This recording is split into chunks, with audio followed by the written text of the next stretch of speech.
and gentlemen, welcome to the Happy Today podcast. I am Ryan Woods, otherwise known as Lady Maga USA, that crazy drag artist who travels the country and stands up for America, stands up for freedom. And this is the Happy Today podcast. And of course, being happy every day is not easy, but it is a choice. So I hope that this episode inspires you as much as I know getting to know my guest has inspired me. So without further ado, please welcome Christine Cisneros. Hello. I'm so excited to be on with you today because you have been such an inspiration to me for so long. And I can't say I've seen every single one of your videos, but I'm working on it because you are such a lift to this country. You really are. And I don't think, I don't know if you quite know that. And that's because people don't speak up. I've known over the years that people just don't speak up. And so I was like, well, how can I really say that if I'm not going to speak up? So I'm so glad that we're crossing roads and making sure that we lift others and help them to see how to lift themselves and lift others themselves. Well, Christine, I didn't expect that. And that is a true honor. And to tell you the truth, you know, I'm not a quitter. I'm a fighter. I will continue to fight while doing what I love to do, which of course is dress up and perform and all of that. But there is backlash, of course, from the left. I don't think they're ever going to like what I do. But even on the right, there are people who, because of the radical LGBTQIA plus movement, they're afraid of me and they assume that I'm part of that. So that's why I'm excited to talk to you, because you are, in fact, another patriot who completely defies the stereotype. You are a Hispanic lesbian patriot wearing a Make America Great Again hat. And that is, that's something that the left and the media tries to pretend that it doesn't exist. Every cartoon about Trump supporters is a fat, trashy trailer park white person, straight person in a MAGA hat. And they try to label us all as some sort of right-wing extremists, when of course that is far from the truth. But we have so much to dive into with you today. You've told me a little bit about your story personally, just talking with you, but just take me back to the time when you were a total liberal, right? Like your past, you were 100% on the left. So take me through that journey. Take me through what it was like when you were a liberal, why you were a liberal. Take us into your mind during that time. Absolutely. Because we need to understand all of that. So ready, set, go. I can't wait to hear this. Well, first, let me say that you continue to fight and you look good while you continue to fight. So that's just such a plus. That's an added thing, right?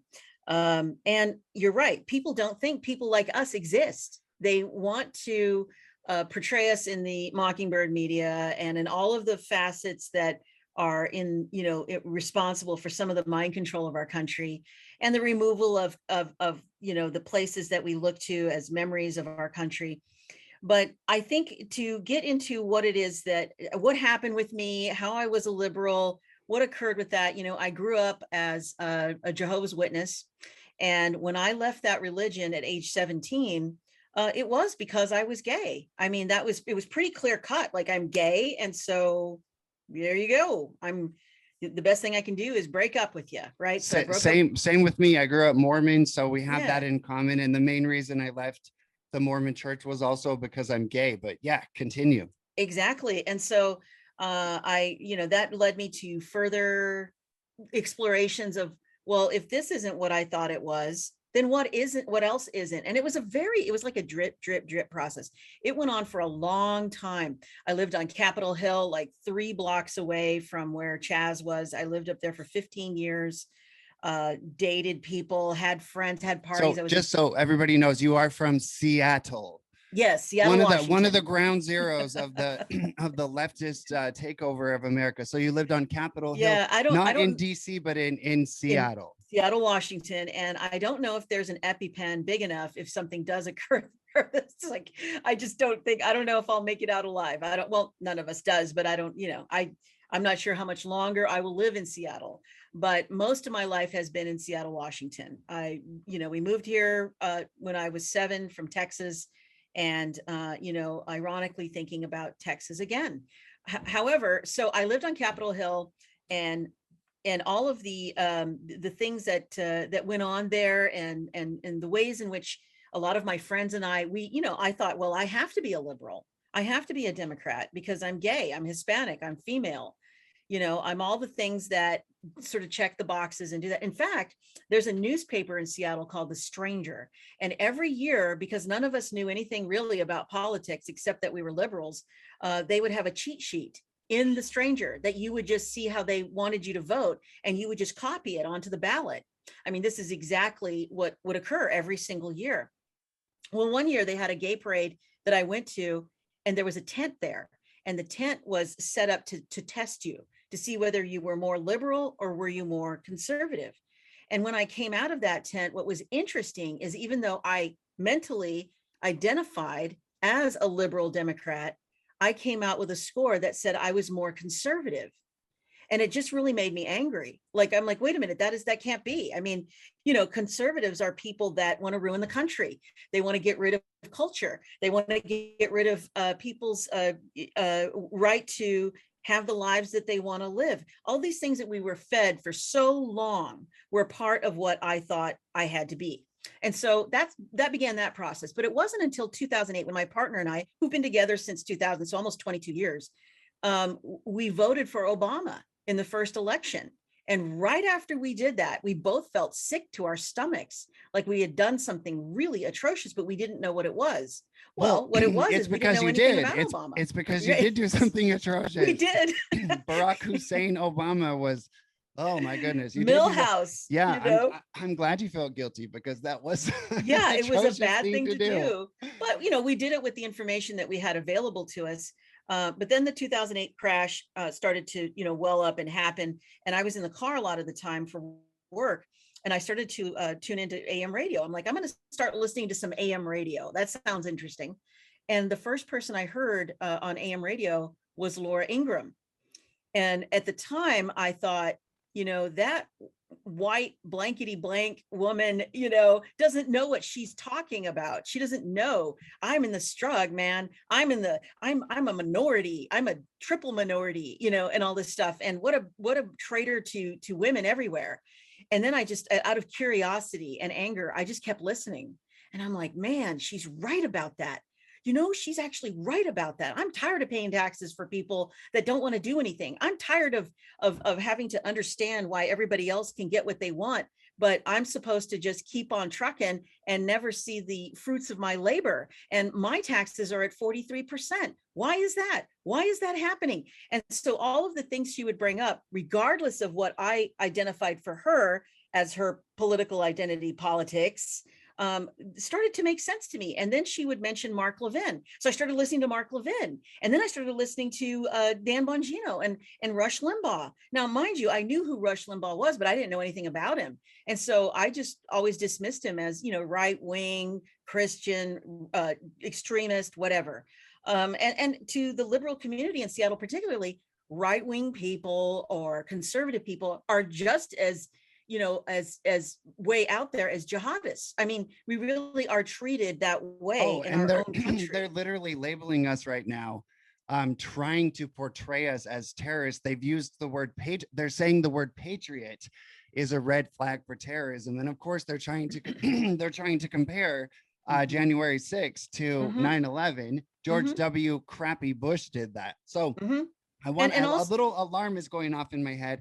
I'm kind of listening to you, thinking how a person on the left would listen to you. I know I do have people on the left who listen to this podcast, and they're just going to say, you were brainwashed. You were brainwashed by those programs. What would your response be to that?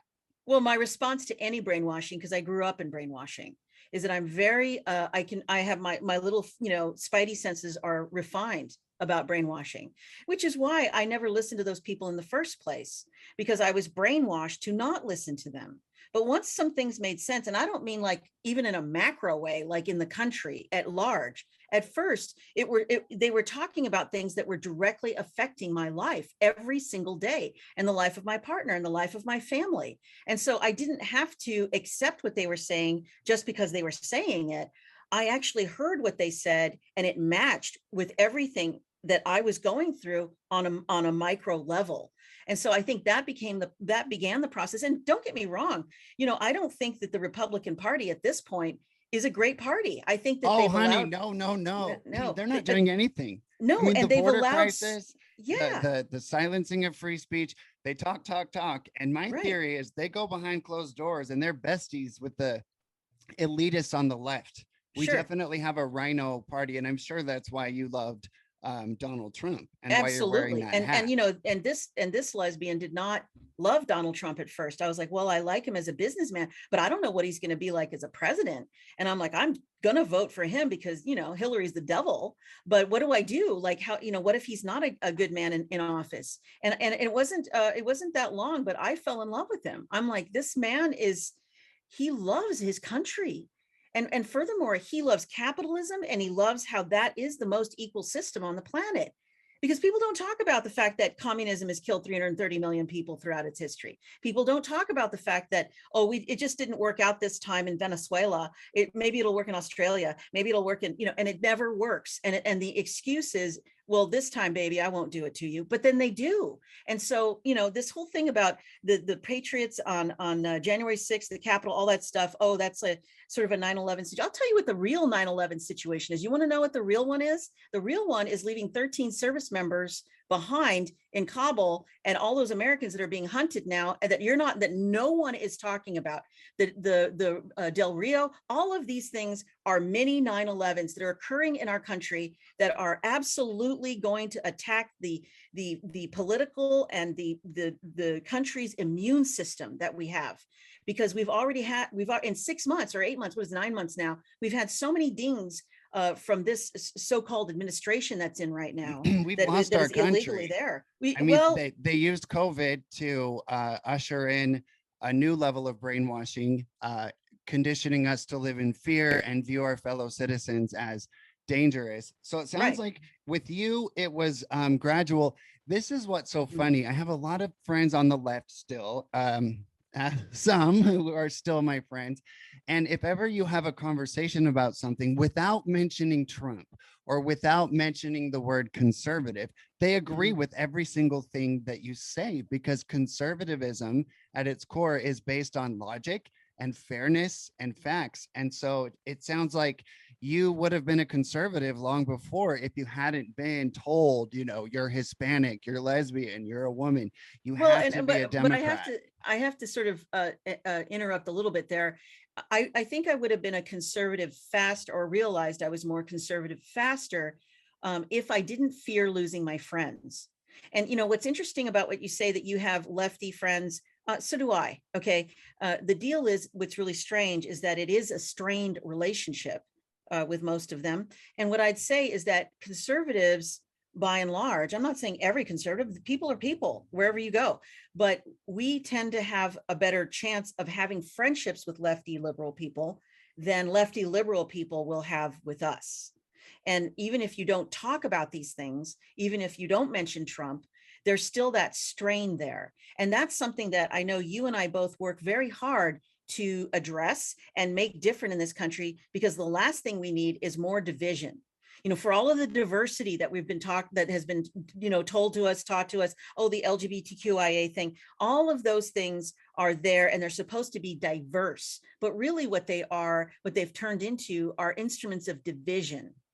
And so, as we are now moving into these times that are going to get harder, they're going to get more strange. There's going to be more things that happen. The last thing that we want to do is make more division amongst ourselves, because it doesn't matter if you're left or right. And in fact, if you really think about it, the elites around the globe, do you really think that they think in terms of left and right? No, they think in terms of one thing and one thing only. Some people say it's money, but it's not money. You know what it is? Control. And power. Control and power. Yeah, exactly. So if they want more money, they can just print more. Obviously, the Federal Reserve is not a governmental office. It is a private company owned by global elites all over the world. They don't care about Republican or Democrat. They don't care about labor or any of the Whigs or anything like that. What they care about is control. If they can control every single step that we do, which also involves depopulation, doesn't it? Because of course it does. They're anti-family. They're anti-women having children.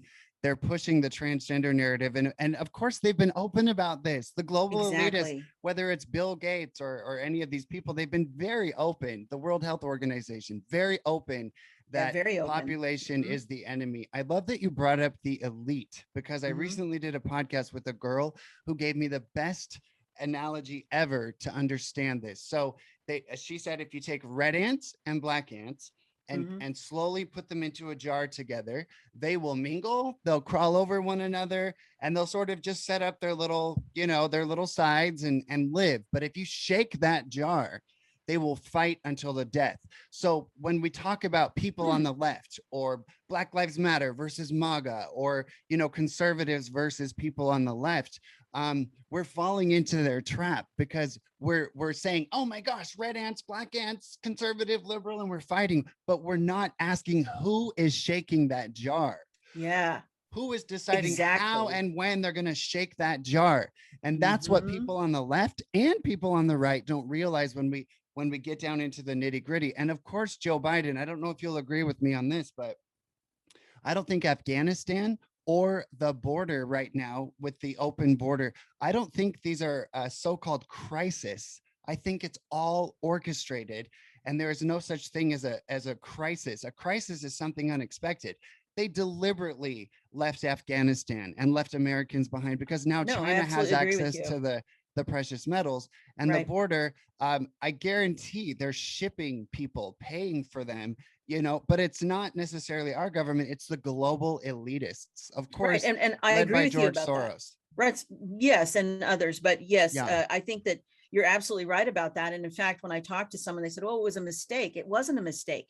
Maybe if you took one of these little, and they're not little, but one of these incidents and said, "Okay, well, I can see how this might have been somebody's mess up," but it's not, because when you start putting it all together and you see the pattern and you see that the mosaic is maybe not completely complete, but complete enough to see what's going on. The one thing that I think is interesting is that we've never ever we've said, oh, we don't negotiate with terrorists, and suddenly we're having great communication with Oh, the they're going to have a Taliban. table at the United Nations while Yeah. they're beheading and torturing women, Oh while they're yeah. eliminating women from schools, while they're Which is killing why, gay people, which, which as a is lesbian, right. it's so frustrating to see these Yeah. hypocrites go after the Mormons, go And after then the be told Christians. that the people that I think are making a difference, they're not perfect, but they're making a difference, that they are the ones who are misogynistic, that they're the ones that are homophobic, that they're the ones that are against our country and against freedom. And when you look at all these things, it baffles me that people in the Me Too movement, or like you said, the BLM movement, or any of these sort of feminist and racially based and genderist based organizations, how they can even say, like, yeah, we should be having these kinds of great relationships with the same people that are going to torture women, hang gay people off of cranes, Right. and make Queers things even against harder. Islamophobia. One of the Right. greatest crimes you can commit within the LGBTQIA plus Oh yeah. community today is to Right. say anything against Islam, the very religion that would lead them and will lead them. I mean, we've seen it in Sweden and London, the so-called hate crimes. These people are not interested in accepting LGBT. They're just using a principle called taqiyya, which is fooling the infidel. So they Right. preach all this tolerance, love, LGBT, while they infiltrate and populate. And the ultimate goal of modern Islam is Sharia law. That is proven. The Muslim Sure. That's Brotherhood it. and Sharia law are the ultimate goal. That doesn't mean every Muslim is some sort of bad person, but we definitely have glaring hypocrisy when Well, the LGBTQIA mhm. plus community is obsessed with bathrooms and pronouns and hatred from people who are not hurting them, and never Mhm. talking about Islam. It kills me. Well, and that's the thing, when you talk about Sweden, and for a while there, Sweden was the rape capital of Europe. Why? Because of the infiltration of all sorts of different peoples that didn't carry the same values, or that were entering Sweden because they were basically borderless. Um, that that's an opportunity. Just like I would never say that a transgender man is a bad person, but there are some people who will try and get into that in order to hijack that, just like so many other things have been hijacked, just like so many people are coming through our border right now, that some of them are perfectly fine people. Not that they shouldn't follow the laws about immigration, but there are a lot of people who see that wide open door and say, okay, I'm coming in with that crowd. Oh, this is my kid. Well, actually, it's not my kid, it's my nephew. Oh, it's not my nephew, it's my, we consider him to be a nephew. There's all these things that we're hearing now that sort of echo out throughout everything we've seen in these other countries. And the other reason that I know that this was not a mistake about the 13, which is really the 9/11 of us in our faces, okay? The reason I know about the fact that this was not a mistake was, first of all, there's no apology. There's no apology for what happened for those Gold Star families and for everyone else. This is horrifying. Okay. There's no apology. And the fact that a few days later, you have the Taliban saying that China is a trusted and trustworthy friend, that they're going to be doing business with China. They don't care that we know this now. They don't care that it's in our faces. So really, when it comes down to it, and I think that the victimhood of this country that has been perpetuated, it's been, mind controlled, and also it's been accepted as a way of life, that if you can be more of a victim, then you're going to get a bigger prize. We need to turn this around, because the only way that this stuff is going to affect us is if we are not on our game and we are not victims, because that's when the rest of the world sees that we're victims and that we act like victims and that we get paid to be victims. What do you think they're going to be busy doing? Well, that's an industry I can get into. I can get in the industry of victimizing people, because look how much it pays. Absolutely. And they use our politically correct language and our so-called obsession with tolerance and inclusion and diversity to infiltrate the movement. You talked about what happened in Sweden, and Sweden was a homogenous, amazing country. We had ABBA, we had Ace of Base. It was all kinds of fun. And now it's like a nightmare. There are bombings, there are shootings, rape is rampant. And there is only one reason, and one reason only for that. And that is, in fact, Islamist takeover. It's just, it's glaringly obvious. And because it's obvious, journalists in countries like Sweden, and even now in the United States, are not choosing, or they're not permitted to put the name or the ethnicity of someone who commits a crime, because, of course, rape is not as bad as Islamophobia, right? Right. And rape is not as bad as honor killing, right? Right. Of course. Yeah. So when people view that, they're like, well, but then there's honor killing, and that's worse. Is that a benchmark? I mean, last time I checked, getting killed it shouldn't be a benchmark. Well, at least we're not dead. Really? Really? And, and when you say that, not all Muslim people are, that they're bad people, they're not. Of course they're not. Not every Muslim person is a jihadist, but every jihadist is a Muslim. And so that kind of tells you, like, maybe there should be some kind of reformation. Maybe there should be a modification to some of this. We've done that with other religions. I mean, I'm not a religious person. I believe in God, and I have a very close relationship with God and Jesus Christ. But I think that all religion needs to be modified and needs to be thought about, because we are not God. We are not God, and we don't know what God thinks. And so wouldn't it be better for us to do the job at hand, which is being people with people, humans with human? And when people say, oh, we live in such a racist country, or Donald Trump's such a racist man, or this, whole thing is so racist. Well, there is the biggest racism I find on the planet, the biggest. And this is by far, it supersedes everything, which is human racism, being racist against your own humanity. That is the biggest problem. And the ways in which, the insidious ways in which that comes into and plays a part in our lives, that's what we need to be doing. Because no matter who is in the Oval Office, no matter who is running the UN, no matter who those people are, they cannot do to us or for us what we can do in our families, in our relationships, in our communities, and in the ways in which we serve and came here to this planet to serve, to be of service. And that is the true fulfillment, not the self-gratification immediately. That is the true fulfillment. At the end of your life, you're never going to look back and say, boy, I wish I'd bought more jet skis, or geez, I wish I was, I wish I'd done more dishes. I'm such a victim. Maybe if I'd done more dishes, I'd be a better person and I could go to heaven. No, at the end of your life, if you're laying on a deathbed, if you're lucky enough to reflect, you're going to think, wow, look at the ways in which I messed up, but look what happened through that. Look what I learned. Look how people came to my aid, or I was there for them and we were human together, instead of this whole thing of waiting for government to crush you or do it for you. And I would even add, instead of waiting for the elites to do it for you or crush you, why are we in that business? There's so much we can do together that even if, let's just say that, yeah, maybe what if, God is perfect and God's will always gets done. But what if we consider that he gives us free will, that he's never going to interfere with that? Then that means he's going to allow us to lose if that's what we choose. So I love what you said earlier, that happiness is a choice. So is winning. Right. It sounds like at the core of what you're talking about, racism against humanity, is again coming back to that idea of divide and conquer. We are so divided. And you and I both know that my Make America Great Again hat and your Make America Great Again hat is which we did not plan to wear together. We didn't say we totally didn't. We just did it.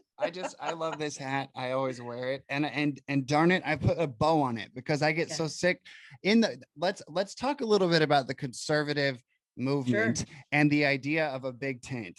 I've been, insulted and berated by a very small minority on the right, the Groypers, the Nick Fuentes crowd. And they say that I am not a conservative. I don't belong in this movement. And people like you and I are actually infiltrators in the movement. What do you think gay and lesbian and people like me need to do in order to kind of prove to the world that we are in fact conservative? And unless we all come together on the right, we can't win. Well, I'm not in the business of proving anything to anybody. I don't. The only person that as the scriptures say, prove me now. That's what God says. I don't need any middlemen. I don't need anybody's validation. The only middleman I ever want or need is Jesus. I don't need anybody else's approval or disapproval or validation or invalidation to motivate me to do what I do. I know that the fulfillment of what I'm doing on the planet is enough. And when people, when they are so busy telling you, that you're not part of this or you're not part of that, I've had people say, well, you're not on the same, spiritual wavelength as we are. And I was like, no, you're right. I'm not. Because I don't need that. And I don't think, and actually, it's not just me, I'm not special. I don't think anybody needs that. And I think if anything, if we were to stand a chance as gay people, I guess as the demographic of 10% or more, but one thing that I would say is that, the old Shakespearean quote of, methinks thou dost protest too much, that kind of comes into my mind. But also what happens is that that also is a distraction, which is why things like the LGBTQ, now IA, all of that has really flourished, because you have so many people. I mean, when you think about the fact that 3 times the amount of people kill themselves in the transgender community than any other community, why is that? Is it really because you're transgender? Is there really a lot of opposition? I don't think so. Why is that? I think that is because there is an entire industry out there that makes its bones and money on your victimization. And for you to buy it, it's much easier for those who are, quote, in control to move forward and have momentum if you do it to yourself, if you do that to yourself. So as far as this proving thing goes, I think if there's really nothing to prove, but there's everything to move forward. And so I often think that old adage of the best revenge is living well. Well, isn't the best thing to do for people who are trying to attack that way is just to do it anyway and to be what you are, to unfold, or like in that Pet Shop Boys song where he says, I never thought I'd get to be the creature that I was meant to be. Let's do that.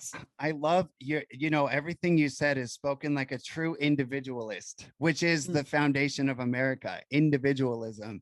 I know I've completely divorced Disney because I'll never unsee what I've realized about Disney and they're owned by China and they're anti-family, anti-America. But in their statues in Disneyland, before you go into Great Moments with Mr. Lincoln, they had the spirit of America statues, beautiful little marble statues. And one of them said the spirit of individualism.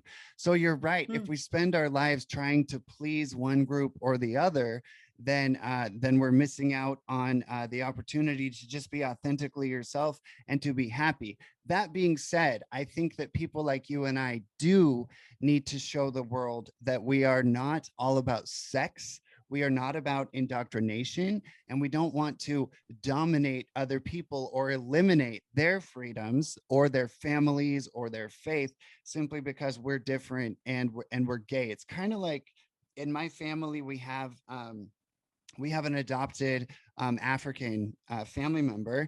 And in this world, the hip hop music and the mainstream so called Black culture is very misogynistic and very negative. And there's songs about drugs and the F word. So he does have to step up just a little more to combat the stereotype of, being a thug, being, a swaggeredly terrible influence like the hip hop stars. So within the gay movement, I do feel like we need to show the world that we're more than just our sexuality. And the only reason I tell people I'm gay is because I want other LGBT people to say, hey, wait a minute. Yeah, I'm more than my sexuality. I'm more than the labels that they throw on me. And you and I don't have a place in the LGBTQIA plus movement anymore. No, we You are don't. a cisgender lesbian and I am a cisgender gay man, and the entire movement is about trans, and more. And they're recruiting people with labels like non-binary, queer, genderqueer, which mean absolutely nothing. So it's just a way of expanding their victim narrative. And frankly, they'll tell you, like, the doctrine now is that you, as a lesbian woman, if you are not attracted to a transgender woman with male genitalia, you are in fact transphobic. And to me, that's conversion therapy. Yeah, it's like negative and negative. Does it really work? I mean, like I understand what you're saying. And I do most, I run into this sometimes with people. They're like, oh, do you have to talk about being gay? And it's like, well, yeah, well, I don't talk about being straight. Well, you don't have to. It's all set up for you. I mean, just by de facto, just by math, like 90% is going to be set up for you because you're the 90%, right?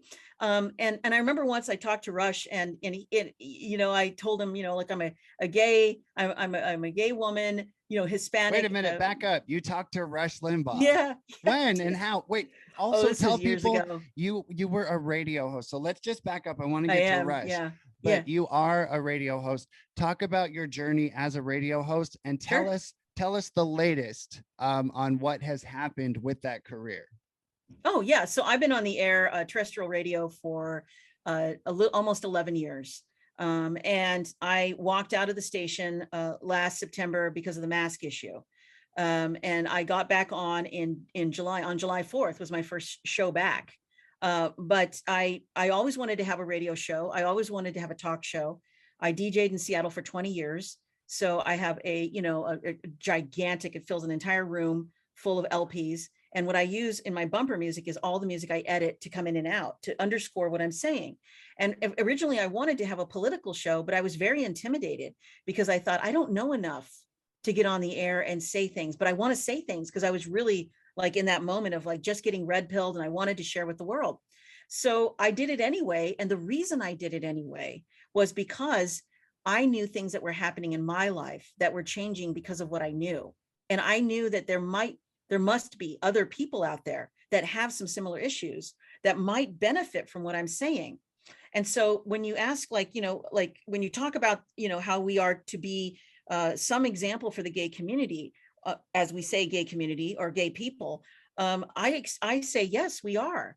It's not to prove anything, though. As far as like the sexuality, all of that was just such an agenda, to think that I would go to these parades that would have children and they were seeing things that were completely inappropriate, or, drag queen story time with twerking and, all this stuff. And now I look at it and go, wow, that is so not appropriate. But that is what was available for people to feel as though they belonged somewhere. And so I would say that beyond or different than proving to anybody anything, what I really love about the work I do and the radio, what I love about what you do, this is what really attracted me to talking to you, is that we are actually people that are doing things in the world to improve how people see themselves as who they are, not what they are. What they are is important, but it's never going to be as important as who you are, because who you are is where everything is. That's where it all is. There's no assembly required. You were born with all the love you're ever going to get. You just share and you amplify that love on the planet. You're not at loss. It's not like you're missing something. And that's sold to not just gay people. That's, look at all the jukeboxes that happened and all the Pandora and all the longing and this and that. And what people don't talk about is that those love songs are about you. That's about your longing to be you, who you are. And once you do that, once you get on board with that, it is not difficult to have conversations with others who really are understanding who they are. And so that's where we really need to be, is encouraging each other to really look at who we are, because we're not the same. We may be all, there may be a lot of gay people, there may be a lot of conservatives, but we are different people. We are different expressions of the one, and we do bring to this planet everything that we were here to do. And so, when I think of that, and I think about the fact that in Kabul, that they put the LGBTQIA flag next to the American flag above the consulate there, to do what? To poke and to incite and to trigger people in a country where that is absolutely demonized to be gay. But that is not my flag. That LGBTQIA flag is not my flag. Amen. I'm an Especially, American. I know, honey. Yeah, you and I both. Our flag is the American flag. That's And right. the reason we love that flag is because it represents all of us as one, Americans right. united, one nation under God. Under And God. so, yeah, I want to talk a little bit about, okay, so you left your radio station. I did. Because they were trying to muzzle you and you disagreed with it. Right. And good for you. Yeah. For walking away. I do encourage people who are under threat of losing their job to make them fire you and then sue. Yeah. So, but you chose to walk away. So during your radio career, is that when you spoke with Rush Limbaugh? Rest in peace. God rest his soul. Oh, Tell me about that. I miss him every day. Me Well, too. I talked to him and we were chatting, and I said that I was a gay woman radio host in Seattle, Washington, and I really appreciate, everything you do. And he's like, wait, back up. He goes, did you say you're a gay, lesbian, Hispanic radio host in Seattle, Washington, conservative? And I'm like, yeah. And he goes, well, you're supposed to hate people like me. And I go, well, I'm supposed to hate people like me. Right. And he just thought that was hilarious. And so we had this little chat, and he's like, you can use all of this, all of this that we've talked about. I give you permission to use it. And I've used it. But I think that what was refreshing about my conversation with Rush Limbaugh is that he was really, I've never seen him. I never saw him as somebody that was trying to divide, delineate, make it so that his assumptions were such and, dispel them for me. He was never that person. And so while those people are very, I think, less rare maybe now, but they're pretty rare to talk to someone who's not interested in you proving to them why you're not oversexed and why you're not, don't you want to be a man? I mean, it seems like you do, or whatever. I think that those conversations are worth our time. Our time is very valuable. Your time, my time, very valuable. Why? Because you can always replace money. You can always replace furniture. You might break up and have, somebody else who's, going to be your mate or somebody you date for a while, but you can never, ever replace your time. I know. And as we get older, time goes by faster and faster. One thing that's interesting to me, the direction of this conversation, we could talk about politics and all of this stuff, but you keep going back to reconnecting with who you truly are. That's and right. Focusing on what really matters, realizing that your time is precious, realizing that you are created in the image of God, and going forth and shining that light. And we get so distracted, especially with labels. So like in Utah, there's a big controversy because a school district said that the rainbow flag, not the rainbow flag that you and I knew, it's the new one with the militant black and brown. And I mean, it's not a rainbow anymore. And of course, the rainbow was meant to represent everybody in a happy way. It looks like some kind of flag from the Sandinistas or something. I don't know. It looks awful. It's a militant, terrible flag. So anyway, teachers were trying to require that that flag be in the classroom. And I got in a little Twitter argument with somebody because the teacher said, you don't understand the purpose of that flag. That flag is there to represent inclusion and diversity. And I said, no, it's not. It's about cultural dominance and indoctrination. What do you think about that? Like, where do we draw the line between, you know, letting people know that gay people are here and gay people are welcome, and actually putting the flag in classrooms? Because that's the hot topic with conservatives and gays, is children. And of course, my philosophy is anything sexual, including a pride parade or a performance in a library or anything, children need to be protected from that. But I don't necessarily know that a rainbow flag is overtly horrible. I say don't put it in there. What's your take on that issue?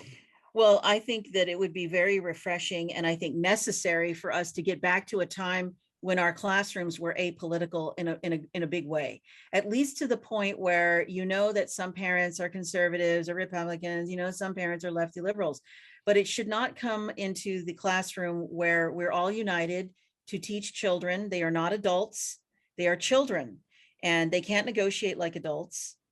They're not supposed to. They are there to learn reading and math and you know, different kind of social skills, I'd say, but more importantly, all of the basics that are going to be necessary for them to go out and have a life.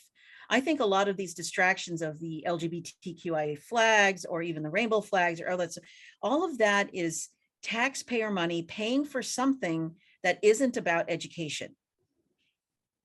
You know, here in Washington State, Governor Inslee instituted a law a little more than a year ago that said that sex education was mandatory K through 12.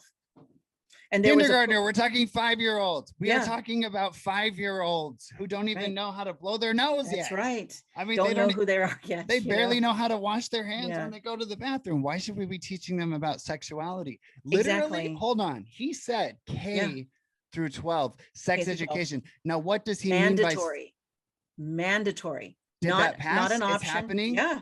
Oh, yeah. my good gracious. What So- in the heck? So what are they actually going to teach 5-year-old kindergartners? It's horrible. They've run ads talking about some of the things that they've talked about on some, and there's like one conservative station that will run ads and saying, you know, this is what they've been saying in these what do you call them, curriculums. Also, they were encouraging and trying to get it passed that parents could not be in the same room when a child is learning this online, like on a Zoom class or something like that.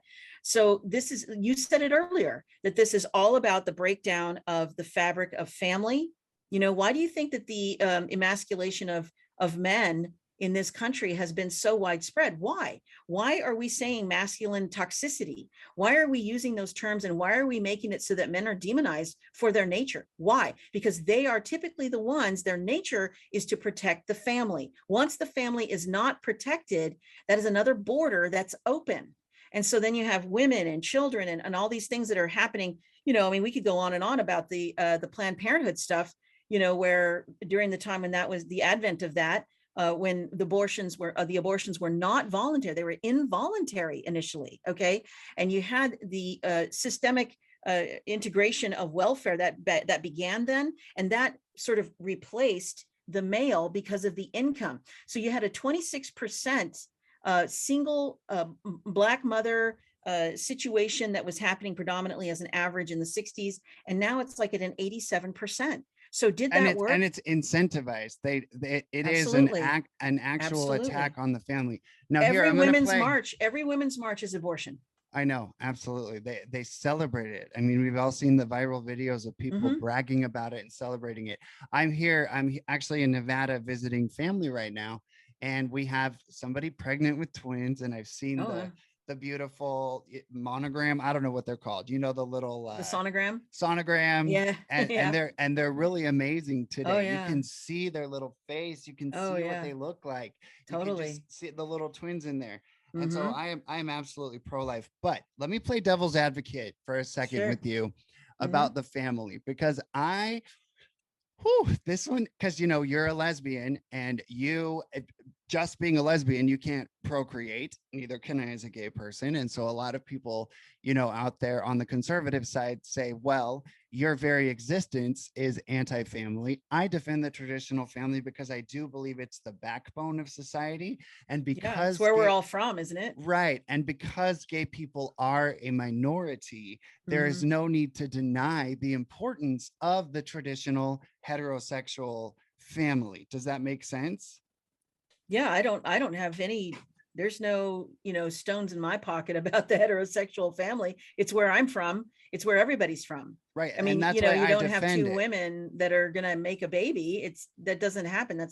So that sounds a It's not little even, I bit, mean, that sounds a little bit like self-loathing, so to speak. does it? I don't know That's what how. people tell me.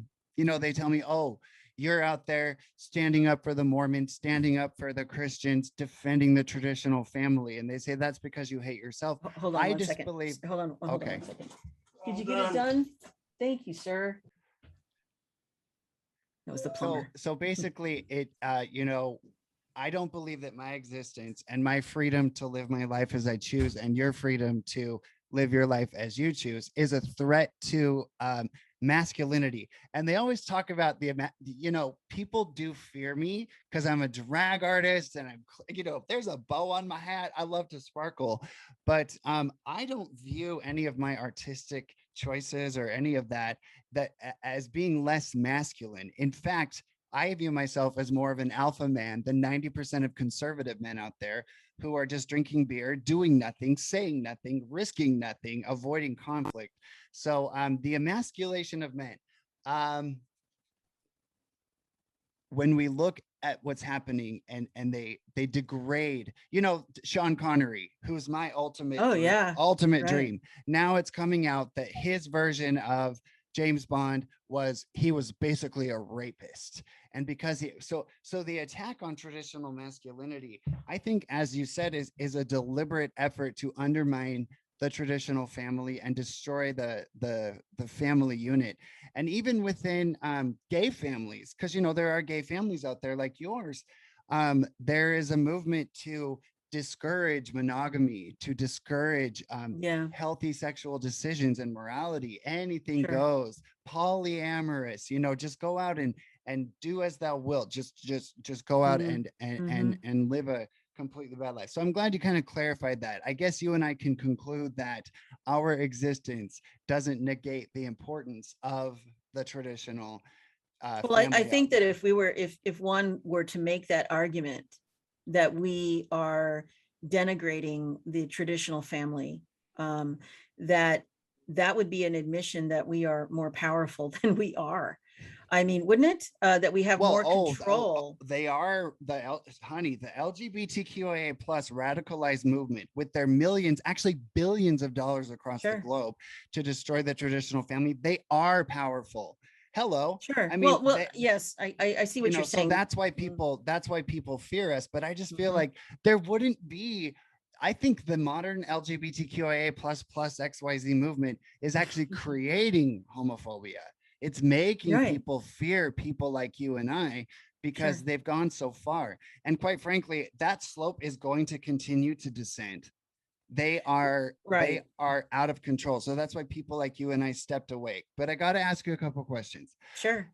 President Donald Trump Yeah. is known across the globe and in mainstream media as an absolute homophobe because of the trans people in the military, one.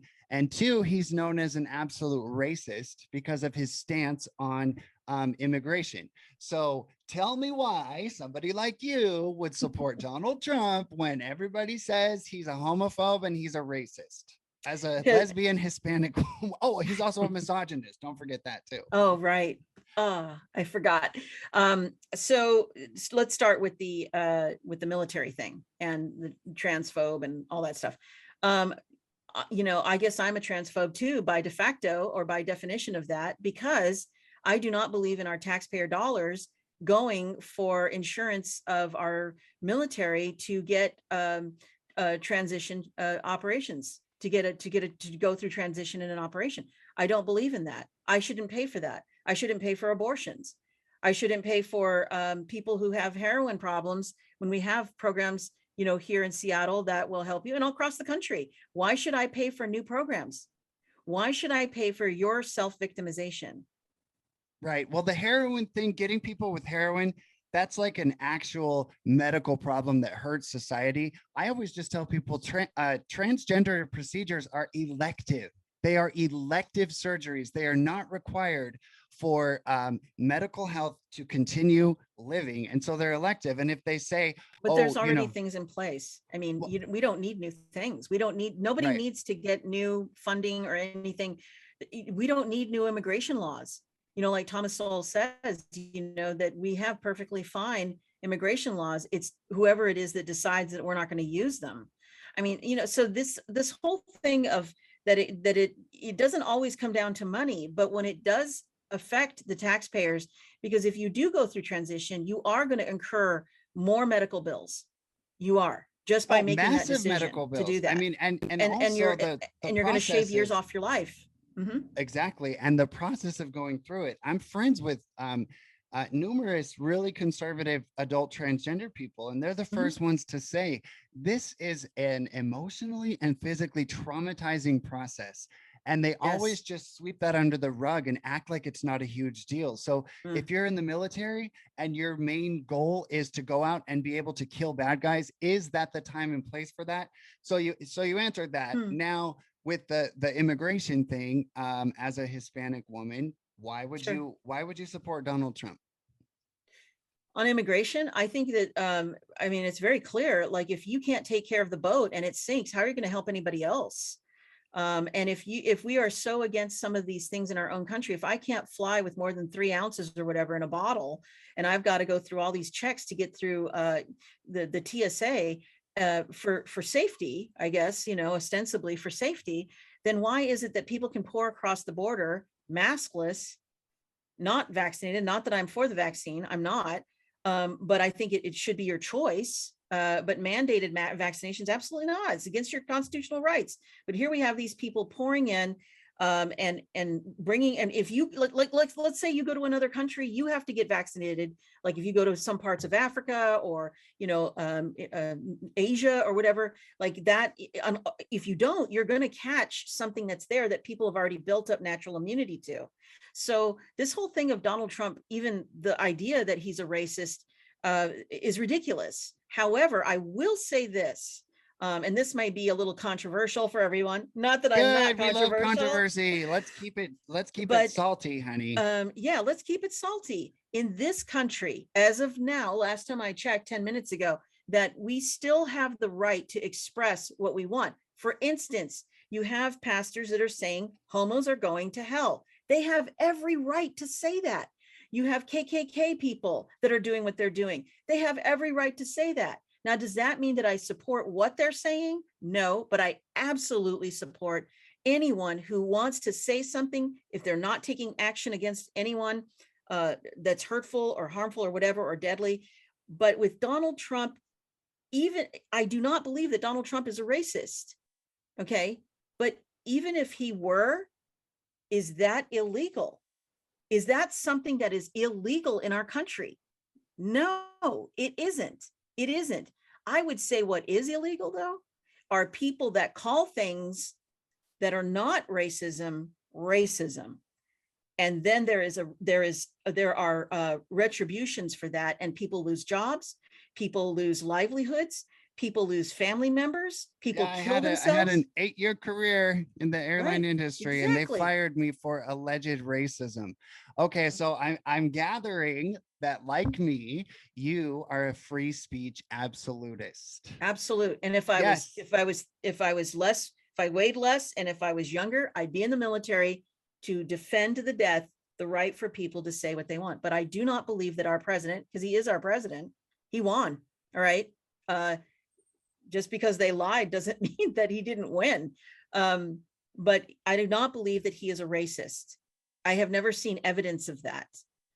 Yeah, I've never seen him make Joe Biden being a racist. Oh, absolutely. We definitely, and tons of evidence. And what's worse about Joe Biden is that he is the kind of racist that is the worst kind of racist, which is the human racist. He lets people get slaughtered. and puts them in a human catastrophic situation where how are they going to come out unscathed? How? And so we are so interested in what Donald Trump might think in the privacy of his 10 minutes that he has to himself about Black people or Jewish people, which he has a lot of Jewish people in his family.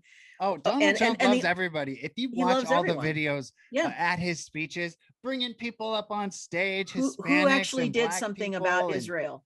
Who did? yeah, The and only oh one. boy, in Afghanistan, if Donald Trump had been in charge, we would have fought to the death to save those Americans. You We said that wouldn't if have been you in were that situation.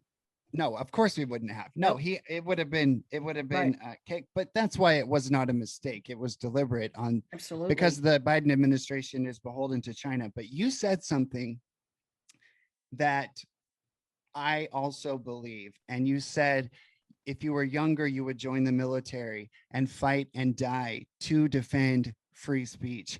And Absolutely. I completely agree. But honey, with the current climate, watching what's Right. happening in Australia, Yeah. we unfortunately there may come a time where we will be asked or in danger of, I mean, I think it's coming, and I am willing to die on the altar of free speech, on the altar of medical freedom, on the altar of the Constitution, and on the altar of the Second Amendment. So just because you're not young and in the service doesn't mean you're not a soldier and a warrior no. for freedom. No, we're both warriors. Absolutely. I recently debated the Westboro Baptist Church. They're like the most notorious, they're very small, but they make a big splash because every leftist media outlet tries to make them the representation of good Christian people across the country. And their website is godhatesfags.com, godhates.com. And I support their right to have that website. Why? Because their bad speech can be countered by more good free speech. It's never a solution to shut people down. And it sounds like you at your radio station, did they stifle your free speech, or did you primarily leave because of the muzzle, the commie muzzle? I left because of the muzzle, and they were very, they were very nice about it. They weren't like we're coming to your house or anything, but it really was at that time a choice I made because I was just coming to, like this is truly horrific what we're going through. And the kind of slippery slope that is. And I eventually got to the place where I thought, I have things delivered from Amazon people who have masks. I go to stores where people have masks. I send my partner in to get stuff in the store and she's going in with the mask because I'm not going to wear it. How much can I claim not to wear the mask when everyone around me that supplies me with the things that I need are wearing masks? And so, eventually it was kind of like I made a big deal and made a splash. I fought tooth and nail to keep my show. Okay. And that's why, the guy that the station manager guy was just like, he said, can I just tell you that I respect the hell out of you? And I'm like, yeah. And he goes, he said, at first he said, well, can you just do this for me? Wear it until you get to the mic. And I said, no, let me be clear. I am doing this for you. Oh, and so my I heart. agree. You and I are warriors. We are fighters. We are going to die on the altar, probably, of what we're doing. Probably. I don't know. I still have hope that I was talking to my sister. By the way, the garbage man came this morning outside of where I'm staying, outside in this hot Vegas heat, wearing masks. But I guess maybe because of the smell. But no, it wasn't, because one was and the other wasn't. And here in Vegas, people outside by themselves everywhere. It's so militant here in Las Vegas. But this is the Happy Today podcast. So let me give a little optimistic thought that because I've collapsed recently, just crawled in bed. I've been crying. I want to give up. I never will, but that doesn't mean sometimes I don't want to. Yeah. And my sister and I were talking and I was like, okay, we're going on a walk. Let's turn this around. Let's fortify ourselves and actually try to find a silver lining. And one of them was, because I personally believe we live in the corporate states of America right now. Free speech is dead. Medical freedom clearly is being infringed. So it is dire.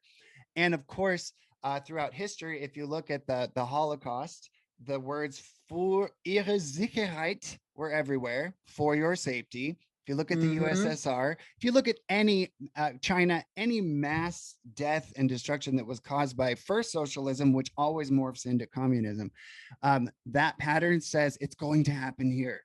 We're doomed because of history.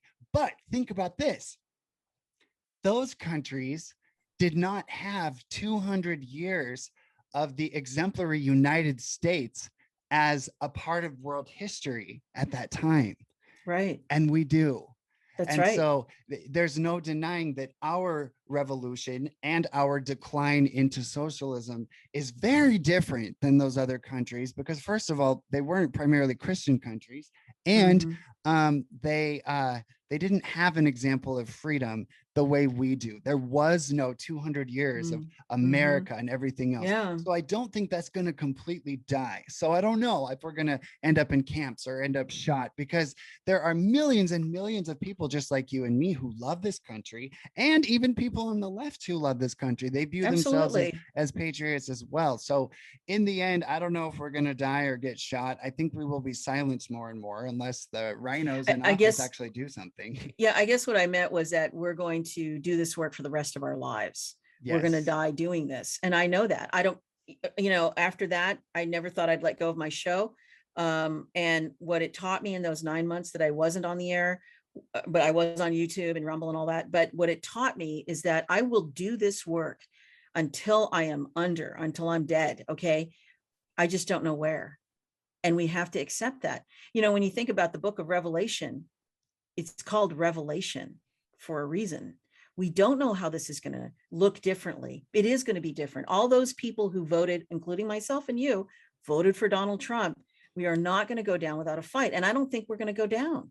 I think that it's going to look so incredibly different that I think instead of after this being revolutionaries, it's really going to be a matter of being a revelationary, because we're going to reveal what we really are about, who we really are as Americans, what we can do. And you're absolutely right, which is something I didn't think about before. We have all of this history that has included these elements that you mentioned that no other country has had, because we are the dream of every country on this planet. We are the dream of our ancestors, of all the lineages who wanted the freedom to do what we're doing. And that, that is very hard to replace. But I think that the ones that did vote the right way, and even those who didn't vote for Donald Trump, There's a lot of voters remorse right now. There's massive voters remorse. right. Let me share a little story Sure. that'll Yeah. give you hope. Yes. I had to call Progressive Auto Insurance Mhm. dealing with some crap, and the lady on the phone, she was clearly like a black girl, just with her all, so Mhm. fun, chit chatty. And suddenly she said, yeah, things are so crazy right now. All this, like trying to force my kids to get a shot and all this stuff. I said, Mm. uh-oh, ding, ding, ding. I was like, yeah, sometimes I Mhm. even feel like things were better under President Trump. What do you think? She's like, oh yeah, I voted for Biden, but now I regret my decision. Really? And I am looking at all of this stuff happening. So there is a lot of voters remorse. So there are miracles that are possible. But And before, see that right there, what you just said. Like, you see these things that are happening that are so bad, and yet what we have from that, the gift we have from the things that are happening that are bad, is that people are seeing them. well, They and are they're not even going, hiding it. That's they're a not benefit. hiding it. Like Right. Alexandria Ocasio Communist Cortez, she's at the awards, no mask, and all of the proles and all of the sheep and all of the nobody have to be masked. People see that and they're like, wait a Yeah. minute, I have to wear a mask to go to Yeah. Walmart, but you don't have to wear a mask while you're wearing a dress that says tax the rich. But before I forget, where can people find you, and where can people Absolutely. listen to you? How can they support you, most importantly? Sure. And also, I wanted to apologize because we had a pipe that burst in there. And so the plumber came, and that's who you saw No, going I by. loved it. I just hit pause on record, but I heard Oh, him okay. say, I like your Yeah. I like what conversation. you're talking about. Yeah. He's a He, good guy. oh He's yeah, a great guy. he We feel like we're in an island sometimes, but well, yeah. you So are in Seattle. Oh. I'm like in the middle of all this. Yeah. So my show is called The Confessional Radio Show, and it's on 11:50 a.m. KKNW. And so KK Northwest, KKNW, KKNW on 1180. 1150 1150, so 1150 AM. AM. And can they listen to that nationally or just locally? Yes, well, if you're here local, obviously that, but if you listen online, it's 1150kknw.com. And you just hit the live button. I'm on once a week on Sundays from 3 p.m. to 4 p.m. Pacific Standard Time. And every week it's live, it's fresh, it is as frosty as I can get. Good. Without good. getting shoved off, with I know. Isn't it table terrible? being put down. Even during our conversation, it's so scary because in the back of my mind, I'm like, uh-oh, is that going to get this taken down? Uh-oh, is that going to get me flagged on YouTube? Uh-oh, is that going to make the platform get rid of me? But that's, you know what, if they shut us down on one outlet, we go to another, and there's always that local community. So one more time, tell us that website nice and clear so people listening will remember to listen on Sundays. Sure. So 3 to 4 p.m. Pacific Standard Time on 1150 kknw.com. And I would say this weekend that if you do call in while I'm live on the air, that I will donate a free t-shirt with a picture of Jesus that says, I said I hate figs. That's my favorite. I've seen that shirt. And listen to all you people out there who are listening and watching Lady Maga, because you really do have a very huge gift in what is being brought to you through Lady Maga. And so really, our job is to support that which supports us. There's no good in just, being a participant in the sense of being a spectator and a consumer. We must move away from the consumeristic ideas and invest in that which is true nutrition, truly brought from the heart. This is, Lady Maga is doing this, and it is a labor of love, and it is for you to partake in no matter how you reciprocate. But everyone who buys coffee, everybody who buys cigarettes, hopefully not, but maybe, that you have enough to share and to contribute to that. And this is not an expense. You're not giving anybody any money. You're not giving anybody anything. You are investing in your future that you say you want. So do that. Wow. So did you just give a pitch for people to support me financially? Absolutely.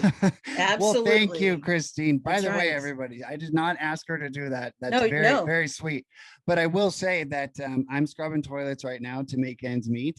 I lost my 8-year career, and I'm totally trying to make Lady Maga more financially sustainable. So as we conclude, guys, if you just go to ladymagausa.com, you can just go to the little donate thing on the menu, and you can give me $1, $5, or $50 a month.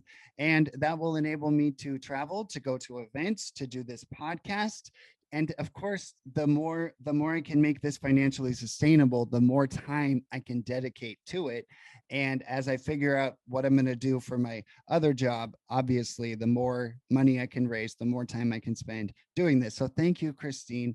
Absolutely. Truly, for being on this podcast. You are a lesbian Hispanic woman who is clearly spiritual and powerful, and you have you've taken a road that I'm hoping other people on the left are taking more and more. And I think it's happening. So we are all in this together. And Absolutely. To each of you listening, of course, I would appreciate it if you could donate to what I do monthly, but also if you watch this on YouTube or you listen to it when I release it tomorrow, share this content.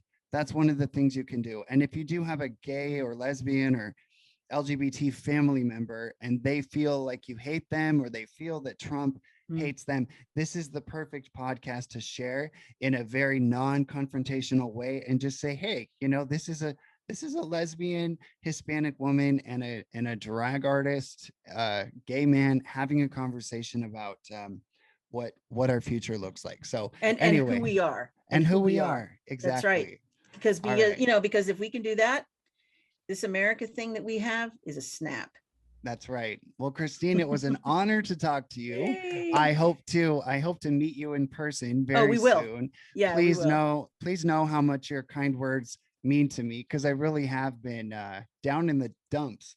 But your Mm. words reminded me that I'm not here to please anybody else. I just have to be true to the And you're man not of alone. God that I am, and I am not alone. And it's not too late, because as I always say, this ain't over until Stacey Abrams sings. You're Okay. a good one. All right. All right, sweetheart. God bless you. Today.